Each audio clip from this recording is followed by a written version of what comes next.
Halo semua, selamat datang di video pembelajaran ini. Berjumpa lagi dengan saya, Pak Irwanto Situmorang, dalam pelajaran prakarya dan kewirausahaan. Saya harap kalian dalam keadaan sehat dan boleh menikmati video pembelajaran ini dari awal hingga akhirnya nanti, sehingga kalian boleh mendapatkan informasi serta ilmu bermanfaat untuk kalian sendiri. Baiklah, kita akan masuk pada topik kita hari ini, yaitu mengenai teknologi transportasi dan juga logistik. Nah, apa saja yang akan kita bahas? Yang pertama yaitu perkembangan teknologi transportasi dan dampaknya terhadap lingkungan. Kemudian ada jenis transportasi dan yang terakhir yaitu logistik. Baiklah, untuk topik kita yang pertama yaitu perkembangan teknologi transportasi dan dampaknya terhadap lingkungan. Bertambah banyaknya kebutuhan manusia melahirkan sistem perdagangan yang berlangsung tidak hanya di lokal saja, tetapi sudah mencapai nasional dan juga secara internasional. Nah, oleh karena itu, manusia terus mengembangkan teknologi transportasinya. Sebelum diciptakannya mobil, sepeda, kereta api, pesawat, atau kapal laut, manusia dulunya menciptakan alat angkut tradisional berupa gerobak, perahu dayung, maupun juga kendaraan lain yang masih dibuat dari bahan yang sangat sederhana. Nah, dari situlah terjadi perkembangan hingga saat ini sudah terdapat beberapa alat transportasi yang sudah canggih untuk memenuhi kebutuhan manusia itu sendiri. Nah, ada beberapa jenis-jenis transportasi yang bisa kita bahas hari ini, yaitu ada 4. Yang pertama, yaitu transportasi darat. Transportasi darat ini mencakup sepeda, becak, andong, sepeda motor, mobil, bus, kereta api, dan lain sebagainya. Kemudian yaitu yang kedua yaitu transportasi laut. Ini mencakup speedboat, kemudian ada kapal laut, perahu, dan lain sebagainya.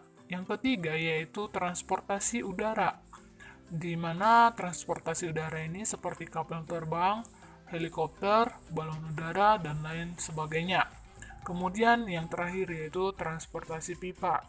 Nah, transportasi pipa ini dapat mengangkut bahan cair ya dari jarak yang jauh seperti itu, seperti mengalirnya air dari sumber air pegunungan hingga sampai ke perumahan. Nah, itu dia jenis-jenis dari transportasi. Nah, secara operasionalnya kita dapat membagi transportasi ini menjadi dua bagian, yaitu transportasi intern dan juga transportasi ekstern. Nah, kalau transportasi intern ini merupakan jenis transportasi yang dilakukan sendiri oleh orang yang bersangkutan. Nah, contohnya bagaimana? Lihat gambar di samping, seperti seorang belanja di sebuah pasar swalayan atau supermarket. Nah, di mana ia akan mengambil barang yang dibutuhkan dan diletakkan di kereta dorong atau troli. Kemudian, barang-barang tersebut selanjutnya dibawa ke kasir untuk melakukan pembayaran. Nah, setelah itu, barang-barang yang sudah dibeli tadi disimpan di bagasi mobilnya atau alat kendaraannya pribadi yang kemudian dibawa ke rumahnya. Nah, alur pemindahan barang-barang dari supermarket tadi hingga ke rumahnya itu dilakukan secara sendiri atau individu oleh konsumennya. Nah, itu dia contoh dari transportasi intern ini. Kemudian yang dikatakan dengan transportasi ekstern ini yaitu jenis transportasi yang dilakukan dari satu tempat ke tempat yang lainnya. Nah, contohnya kita dapat lihat gambar di samping ini, di mana pengiriman barang dilakukan oleh suatu perusahaan ke perusahaan lainnya. Jenis transportasi ini umumnya berhubungan dengan pemindahan barang dalam jumlah yang besar, sehingga diperlukan cara untuk menanganinya. Kita ambil contoh pengiriman barang kendaraan sepeda motor dari suatu daerah ke daerah yang lainnya, baik di pulau itu sendiri maupun antar pulau. Untuk keperluan antar pulau, maka digunakan kapal laut sebagai alat transportasi pengirimannya. Sedangkan pengiriman melalui darat dilakukan dengan menggunakan truk trailer. Pemilihan jenis transportasi tersebut harus disesuaikan dengan jenis barang yang dikirim, kemudian mempertimbangkan volume barang dan juga jenis pengirimannya, serta yang terakhir yaitu jarak yang harus ditempuh. Nah, itu dia yang harus dipertimbangkan dalam pemilihan jenis alat transportasi untuk mengirim barang sesuai dengan yang kita inginkan.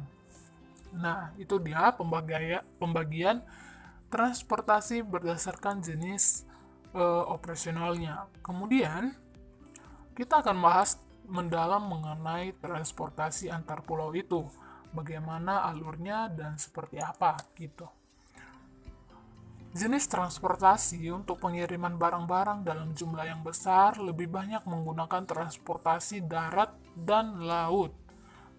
Nah, berikut ini ada alur bagaimana barang dari suatu tempat menuju ke perusahaan atau konsumen langsung.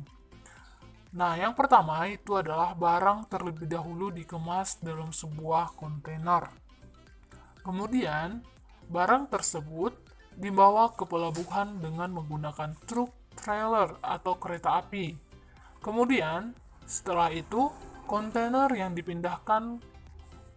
tadi kemudian dipindahkan ke kapal laut menggunakan kontainer train. Kemudian, setelah dipindahkan melalui kapal laut, kontainer diangkut ke tempat tujuan. Kemudian, sampai di pelabuhan, dipindahkan dengan menggunakan angkutan darat. Nah, setelah itu, barang boleh sampai di tangan konsumen atau perusahaan pemesan. Nah, itu dia alur dari pemindahan barang dari suatu tempat ke tempat yang lain menggunakan jasa transportasi antar pulau, yaitu menggunakan transportasi darat dan juga laut. Kemudian, kita akan bahas tentang logistik.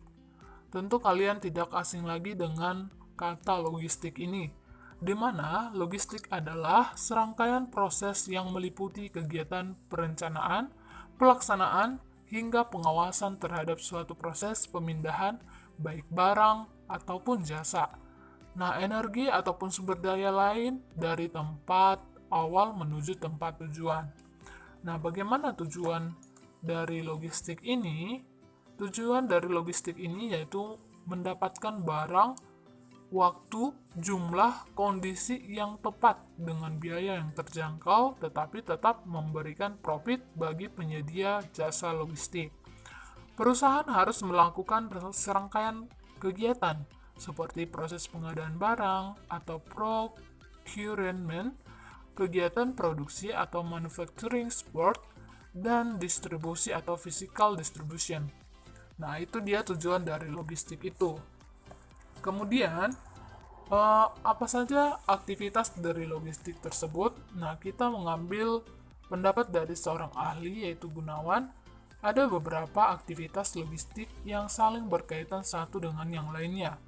Nah, adapun aktivitas logistik tersebut, diantaranya yaitu yang pertama, pelayanan pelanggan atau customer service, kemudian prediksi permintaan atau demand forecasting, kemudian manajemen persediaan atau inventory management, kemudian ada komunikasi logistik atau logistik communication, kemudian penanganan material atau material handling, kemudian ada proses pemesanan atau order processing, kemudian pengemasan atau packaging, kemudian komponen-komponen dan pelayanan pendukung atau part and service support, kemudian seleksi lokasi pribadi dan tempat penyimpanan atau gudang, atau plant and warehouse site selection, kemudian procurement atau purchasing, kemudian reserve logistik, kemudian ada transportasi atau transportation, dan yang terakhir penggudangan dan penyimpanan atau warehouse dan storage. Nah, itu dia aktivitas-aktivitas logistik dalam sebuah perusahaan dalam memberikan pelayanan terbaik kepada konsumen untuk mengirimkan barangnya. Nah, itu dia pembahasan kita hari ini mengenai perkembangan transportasi dan juga logistik. Nah, cukup sekian materi kita hari ini. Semoga kalian dapat mengambil ilmu dalam video pembelajaran ini, dan saya harap kalian tetap sehat dan semangat dalam menjalani hari ini. Cukup sekian, saya ucapkan terima kasih. Sampai jumpa di video selanjutnya.